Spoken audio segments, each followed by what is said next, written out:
Church and Dignity Boston.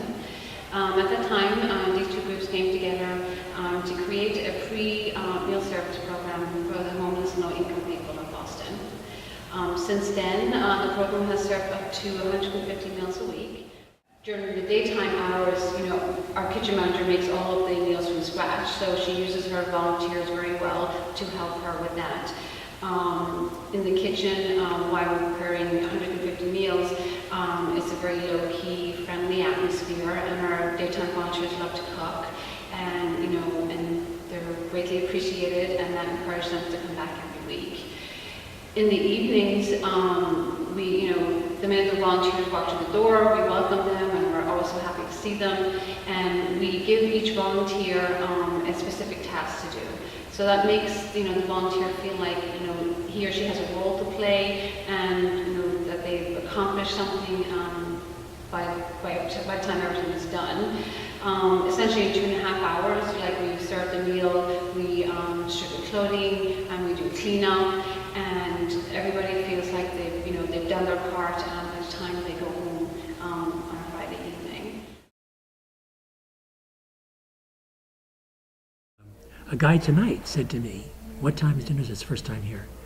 "What time is dinner served?" I said, 6 o'clock. He said, "Do you think I can eat? My curfew at the homeless shelter is 7 o'clock. So I advised him that he could probably get to the side of the table, the room. I said they serve from one side of the room to the other, and they switch the starting side each week. Look out to see where they start and move to that side of the room so you get served first." He came back to me later and he said, "I absolutely have to have some clothing. The clothing closet opens at 6:30. If I go to that side of the room, I'll miss the lineup for the clothing closet. I'm going to sit over here. Even if I miss my meal, I'll get the clothing I need. And that's more important to me." Think about that decision. Am I going to eat, or am I going to get a t-shirt or a sweater? And I know for a fact that some of these people are homeless. Where some of them are living in some sort of housing.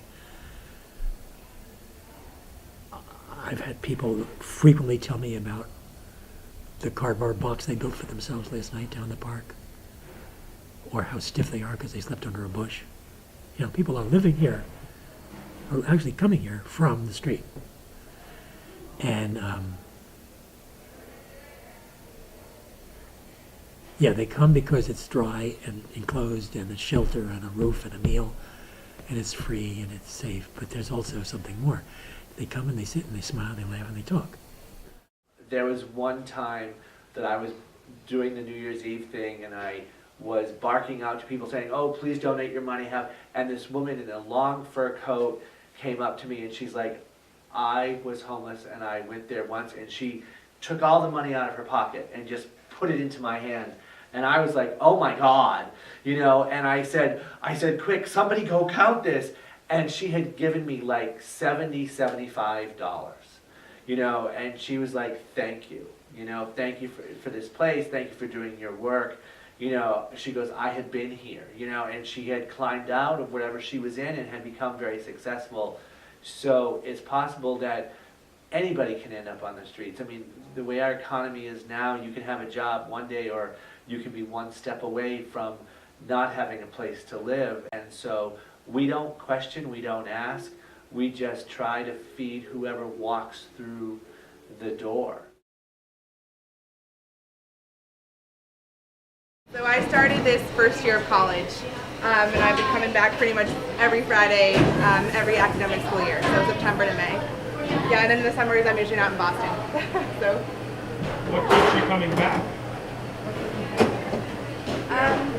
Slot buckets? The slot bucket, yeah, I know, I love it. But yeah, the people. The people and the community, it's a really fabulous community, and everyone who comes really cares about, helping people who don't have food access food, basically. And we all like to help out, and it's fun. I mean, I really like it.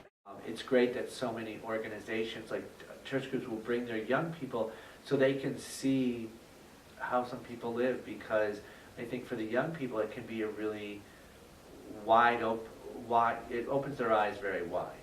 I mean, it can tug at your heartstrings, and you want to help everybody, but the way that you can help them is by coming here to serve and giving your time. I mean, it does, like I said before, it does blow. It's unbelievable to me that I've been doing it for 10 years. I mean, it's been exciting, and there are moments when it's heart-wrenching if you see someone on the street, you know, and they just look so sad, or they walk in so sad, but then when they sit there and they start talking, you see that smile on your face, and you know that you're part of a bigger experience, and that they treasure the time that they're here, and they treasure that hot meal, or they treasure that sweater, or pair of socks, you know, or that human contact of just saying, hello, how are you? Well, like any other organization, people always want to know where the money goes. And it's an all-volunteer organization. We only have two paid staff.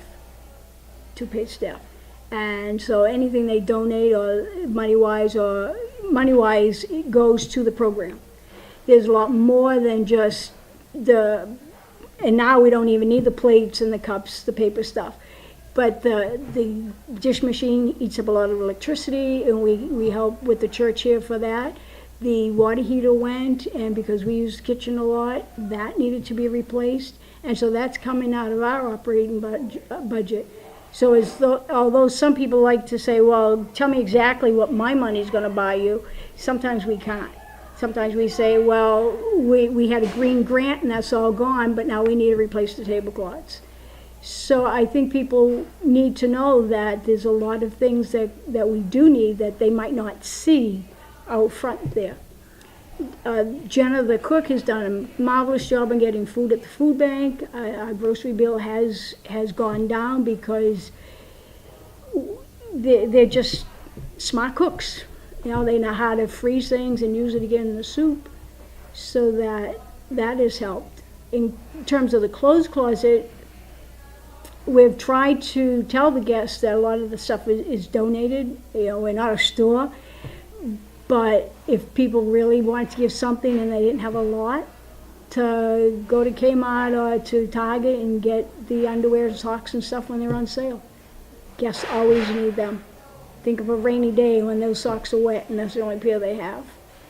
I would say that if for a donor, you would know that your money, we have a very small professional, a paid staff.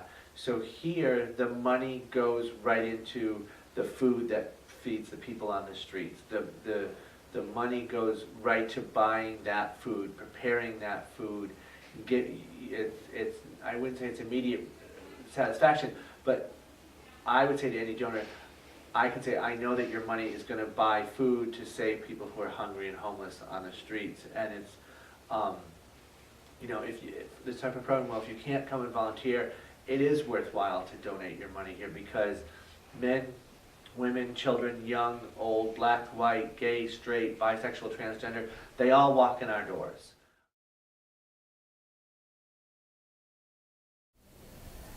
The reason people come back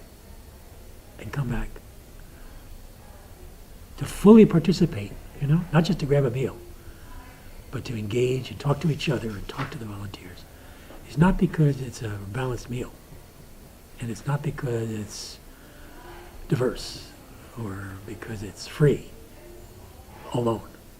It's because it's a great place to be. Dignity is proud of it, and Arlington Street Church is also, and the volunteers who come should feel good too when they leave after a night.